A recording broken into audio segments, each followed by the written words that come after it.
Bismillahirrahmanirrahim. Assalamualaikum warahmatullahi wabarakatuh.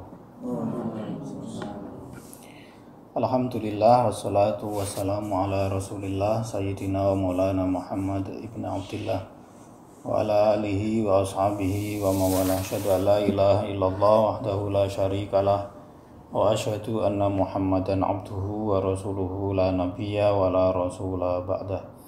Rabbi shrah li sadri wa yassir li amri wa hlul 'uqdatam min lisani yafqahu qawli. Subhanaka la ilma lana illa ma 'allamtana innaka antal alimul hakim. Amma ba'd. Saudaraku sekalian yang dirahmati Allah Subhanahu wa taala, mari kita mengawali pekan kita dengan bersyukur kepada Allah Subhanahu wa taala atas segala limpahan nikmat yang diberikan kepada kita semua, baik nikmat Islam, nikmat iman. Semoga kita bisa istiqomah dalam berislam, dalam beriman sampai kita kembali menghadap Allah Subhanahu wa taala. Amin Allahumma amin. Yang kedua, salawat dan salam semoga tercurah ke pangkuan Nabi Agung Muhammad sallallahu alaihi wasallam, panutan kita yang dengan ajaran agama Islam membawa keselamatan hidup bagi kita baik di dunia maupun di akhirat. Saudaraku sekalian yang dirahmati Allah Subhanahu wa taala, kita kembali melanjutkan kisah perjalanan Nabi Musa dan Nabi Harun ketika berdakwah kepada Fir'aun dan umatnya di Mesir.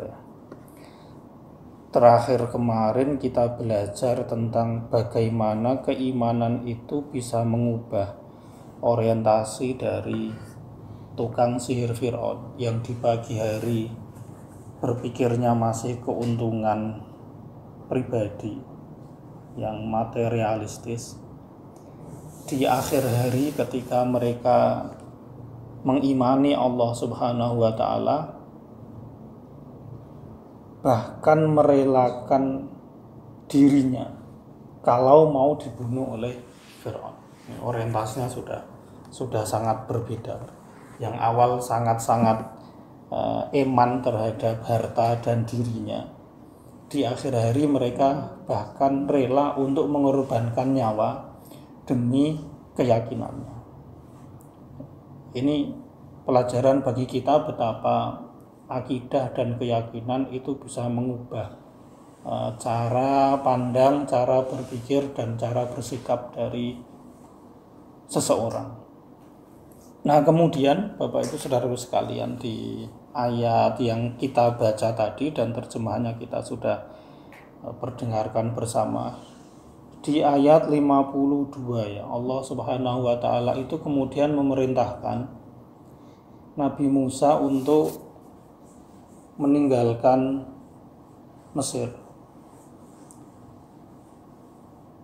bersama-sama dengan Bani Israel. Kenapa? Karena di Mesir bukan tempat yang cocok untuk menjadi basis sosial dakwahnya Nabi Musa pada waktu itu ya. Karena bagaimanapun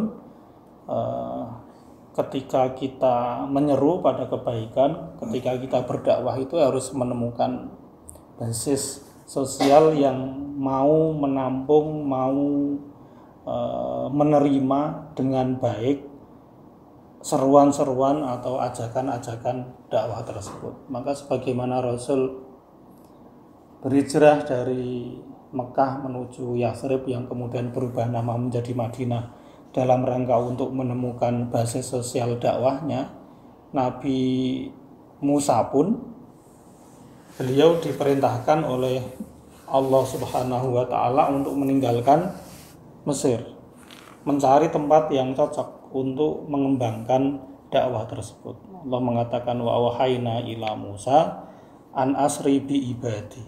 Kami mewahyukan kepada Nabi Musa, jalanlah pada malam hari. Isra itu berjalan pada malam hari bersama-sama dengan hamba-hambaku dari kaum Bani Israel. Allah sudah memberitahu bahwa kalian itu nanti akan dikejar. Jadi malam hari segera pergi meninggalkan Mesir. Tapi ingat ya, kalian akan dikejar. Sebagaimana perjalanan hijrah pada umumnya ya, mereka tidak mempersiapkan apapun kecuali yang hanya bisa dibawa saja, ya hanya baju yang ada di tubuh saja, yang nggak membawa macam-macam. Nah kemudian saudaraku sekalian ya, pada malam itu Nabi Musa, Nabi Harun dan kaum Bani Israel secara diam-diam pergi meninggalkan Mesir untuk mencari tempat yang layak dipakai untuk beribadah kepada Allah. Nah, sebagaimana yang sudah disampaikan oleh Allah, Fir'aun mengetahui itu. Maka dia mengumpulkan bala tentaranya, lalu dia berorasi begitu ya. Ya bagaimanapun Bani Israel itu hanya sedikit lah, lasyir zimatun qalilu. Mereka itu sedikit dibanding kita yang banyak. Dan kita ini orang-orang yang selalu siap sedia. Artinya kalau hanya untuk mengalahkan orang yang segitu saja, kita ini mampu. Karena kita sudah wa inna la jami'un hadirun. Kita semua ini orang yang atau ya, pasukan yang selalu siap sedia untuk menghadapi segala kemungkinan. Akhirnya kemudian Fir'aun dan bala tentaranya itu yang awalnya santai-santai, artinya mereka dalam kondisi nyaman begitu, mereka berada pada jannatin wa uyun, di kebun-kebun, di mata-mata air mereka begitu. Nah Allah mengeluarkan mereka dari kenyamanan itu untuk mengejar rombongan Nabi Musa dan Nabi Harun. Dan betul ketika di pagi hari rombongan Nabi Musa ini dapat dikejar oleh Fir'aun dan pasukannya yang mereka dalam posisi siap perang ya, karena mereka tahu bahwa ini ada Bani Israel yang akan meninggalkan Mesir. Kita harus mencegahnya. Dari malam setelah mereka mengetahui pergerakan itu, mereka mempersiapkan. Artinya ada sekelompok kecil yang tidak memiliki kekuatan yang diwakili oleh Nabi Musa dan para pengikutnya menghadapi atau dikejar sekelompok besar yang penuh dengan kekuatan, artinya yang siap perang. Gitu. Maka ketika dua golongan atau dua kelompok ini sudah bisa saling melihat, sebagian orang yang mengikuti Nabi Musa, umatnya Nabi Musa, kaum Bani Israel, ketika melihat itu, mereka mengatakan falamma taro al-jama'ani, di ayat 61 ya, ketika dua golongan itu sudah bisa saling melihat, artinya ya yang dikejar itu ketika menengok ke belakang, wah kayak wis kelihatan Fir'aun bala tentaranya dengan pedang yang terhunus siap untuk menghabisi mereka. Maka qala ashabu Musa, orang-orang yang mengikuti Nabi Musa, mereka mengatakan inna lamudrakun. Wes kujur iki, kita pasti akan terkejar. Bisa kita bayangkan ya kondisinya ketika umatnya Nabi Musa itu ya minoritas, enggak bawa apa-apa, wong mereka enggak siap perang, niatnya memang untuk melarikan diri. Ketika mau melarikan diri itu kan sesuatu yang memberatkan akan ditinggal biar perjalanannya bisa cepat. Di sisi yang lain ada kelompok yang mayoritas yang siap perang mengejar mereka dengan semangat. Ada seseorang dari umatnya Nabi Musa, ya manusiawi, ketika dia mengatakan ini kita pasti terkejar. Yang satu jalan kaki, yang satu naik kuda. Yang satu sedikit, yang satu banyak terorganisir. Ini kita pasti terkejar. Dan ketika terkejar ya sudah, kita akan habis di sini. Ungkapan manusiawi seperti itu kan wajar. Mungkin kita ketika pada saat itu ada di pihaknya Nabi Musa, saat keimanan kita ya standar kayak gini, itu kita ya sekejur ya mati-mati. Karena udah kelihatan betul. Tetapi kita lihat ya betapa keimanan dan keyakinan yang kuat dari seorang nabi itu bisa menepiskan sekian banyak kebimbangan, keraguan, kekhawatiran. Nabi Musa mengatakan di ayat 62 ini bisa menjadi pelajaran kita ya. Orang itu kalau sudah iman, kalau sudah percaya, itu nyaman-nyaman saja. Karena dia sudah percaya. Ketika kita masih ragu, maka kita menjadi bimbang. Ya, gambarannya gini ya.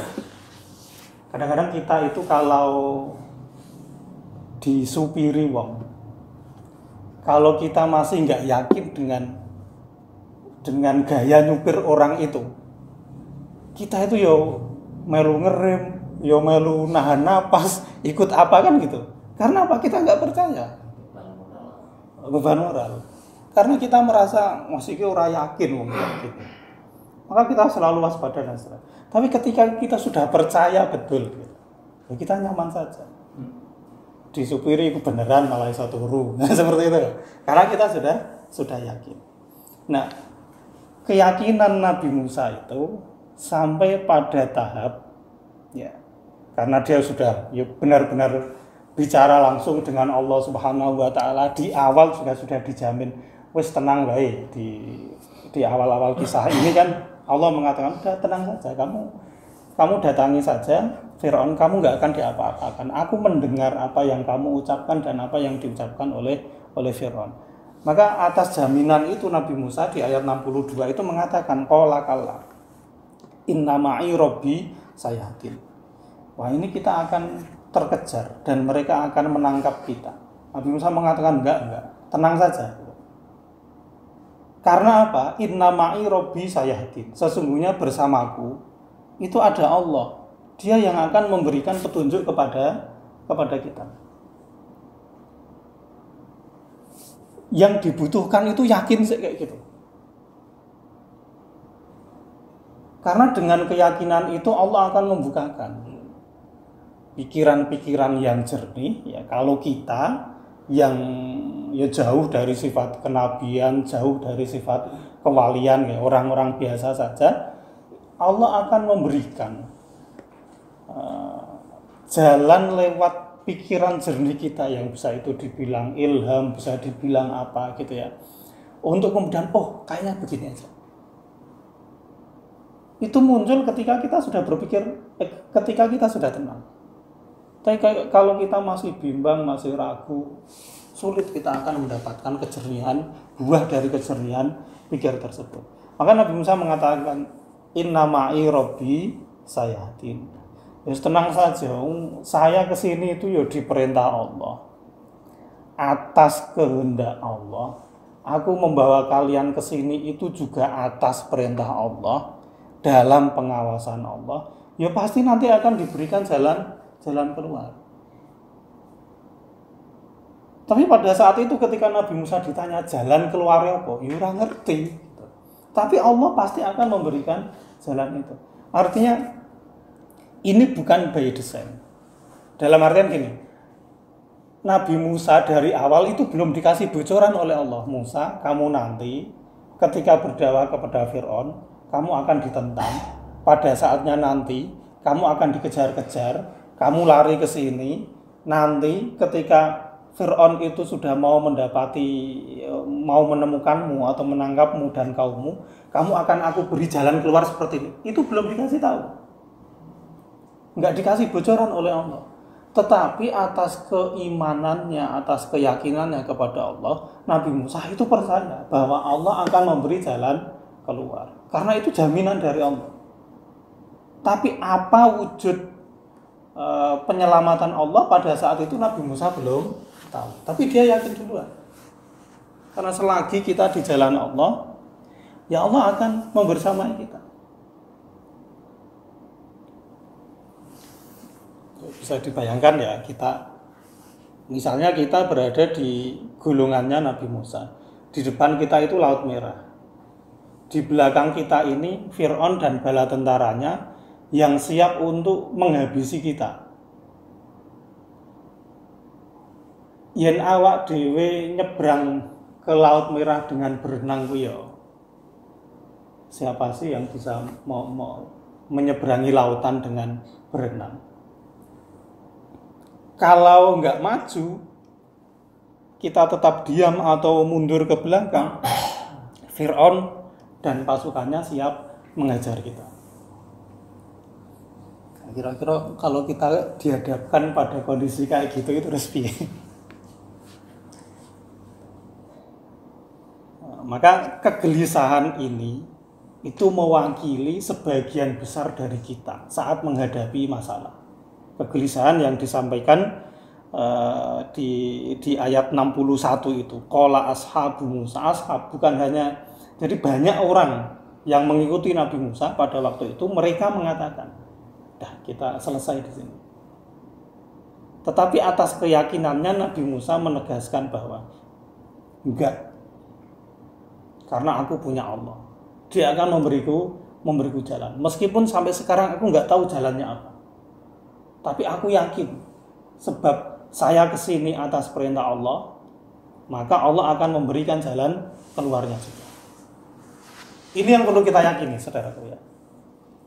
Bahwa mungkin kita sekarang dalam kondisi sempit, dalam kondisi sulit, Allah belum memberikan jalan keluar yang menurut kita itu terbaik. Selagi kita masih terus berusaha, terus berikhtiar, terus mengikuti sesuai dengan arahan-arahan Allah Subhanahu wa taala, artinya ya tidak mengaming begitu. Kita tegak lurus betul sesuai dengan apa yang diperintahkan oleh Allah, nanti akan diberi jalan oleh Allah Subhanahu wa taala. Tapi tetap dengan usaha itu. Artinya tetap berjalan terus. Nah, betul kemudian Bapak Ibu Saudaraku sekalian ya. Setelah Allah menggambarkan betapa galaunya umat Nabi Musa yang berusaha ditenangkan oleh Nabi Musa, diyakinkan bahwa keimanan kita pasti akan dimenangkan oleh Allah Subhanahu wa taala, maka fa'auhayna. Kemudian kata Allah, setelah terjadi obrolan kayak gitu, Nabi Musa menenangkan, lalu Allah memberi jalan keluar yang ini nggak masuk akal. Tidak ada dalam pikiran manusia untuk menegaskan bahwa Allah itu kalau sudah ngasih jalan keluar, ya terserah Allah jalan keluarnya. Mungkin di luar logika, mungkin nggak masuk perhitungan kita, bisa jadi. Karena Allah itu terlepas dari logika. Artinya Allah itu ya tidak terikat dengan nak ngene engko kudune ngene. Kalau gini, Allah terlepas dari semua itu gitu ya.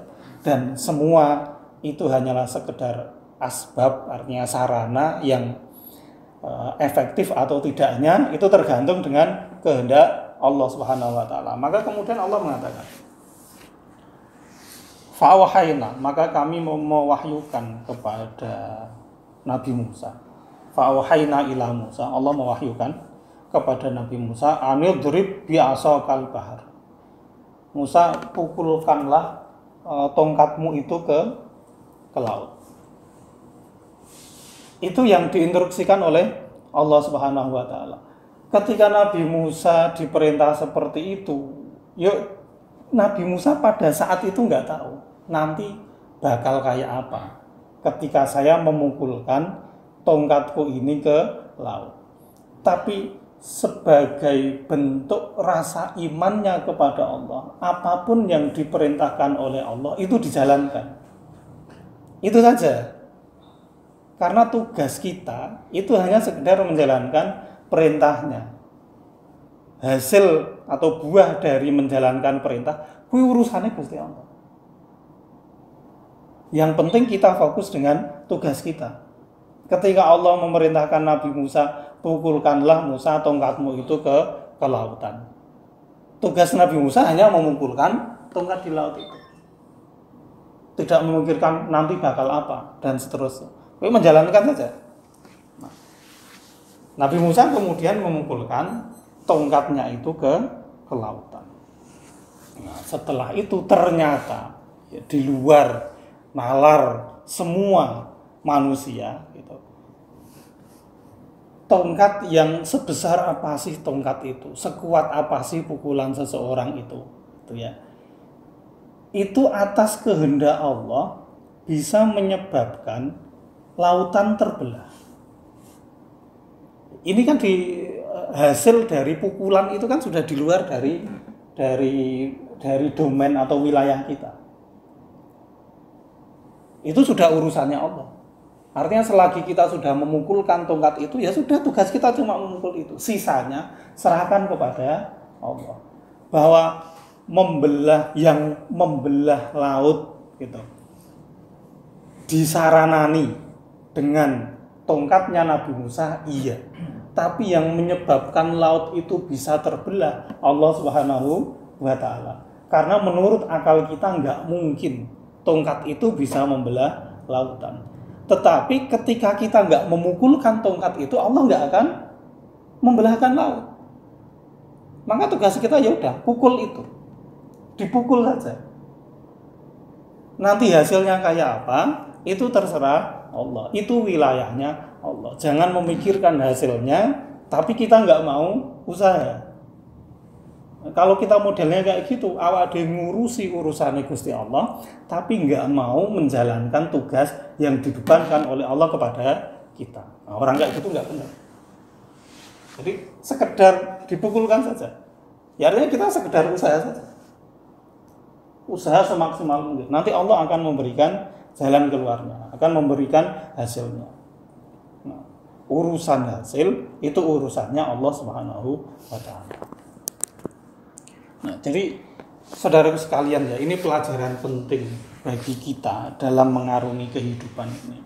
Bahwa kita sebagai makhluk, sebagai hamba yang dibebankan beberapa tugas dan kewajiban dari Tuhan kita, yaitu Allah Subhanahu wa Ta'ala, fokus kita hanyalah menjalankan apa yang dibebankan oleh Tuhan tersebut. Fokus kita hanya itu. Untuk hasilnya, untuk bonusnya, untuk pahalanya, kita serahkan kepada yang memerintahkan kita. Selama ini kita merasakan, meyakini, mengakui akan kebenaran Tuhan kita tersebut, akan kebaikan Tuhan kita tersebut. Makanya sudah, kita selalu berhusnudzon saja. Yang penting kita tetap jalan, yang penting kita selalu berjalan, yang penting kita tetap dan selalu berusaha, karena itu tugas kita. Kemudian tanggung jawabnya Allah adalah memberikan hasil sesuai yang dia kehendaki. Ya, Nabi Musa memberikan pelajaran kepada kita untuk yakin saja. Kita yakin apa yang diperintahkan kita jalankan, maka Allah dengan caranya akan memberikan jalan keluar. Sehingga Nabi Musa dan para pengikutnya bisa melewati lautan yang terbelah atas izin Allah lewat sarana Nabi Musa memukul tongkatnya tersebut, sehingga Nabi Musa selamat bersama dengan pengikutnya menyeberangi lautan itu. Lalu kemudian setelah umatnya Nabi Musa menyeberangi lautan semuanya, sudah berada di seberang sana gitu, Fir'aun dan bala tentaranya yang ikut mengejar, yang baru sampai di tengah atau belum sampai di ujungnya, setelah semua kaum Bani Israel diselamatkan oleh Allah, laut yang terbelah itu kemudian disatukan kembali oleh Allah Subhanahu wa Ta'ala, sehingga menjadi akhir yang menyedihkan dari kepungahan dan arogansi Fir'aun serta bala tentara. mereka tenggelam semua. Yang di ayat yang lain Allah mengatakan, aku akan menyelamatkan jasad Fir'aun untuk supaya bisa menjadi ibrah, bahan pengingat bagi semua orang.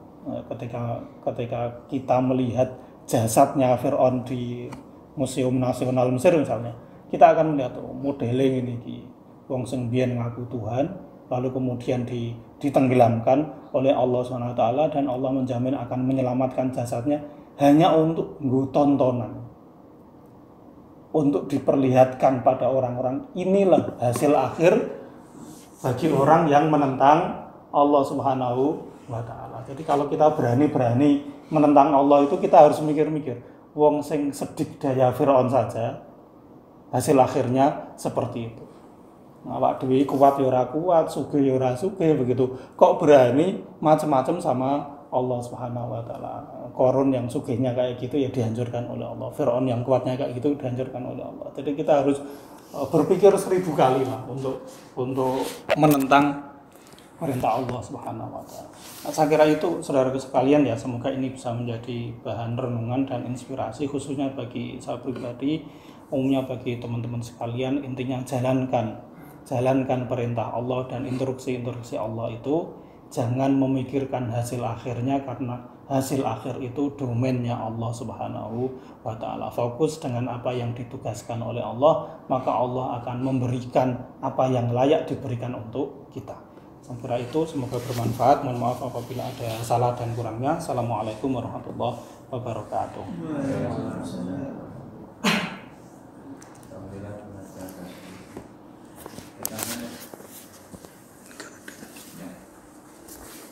Kita di pengajian pagi ini dengan membaca hamdalah dan doa.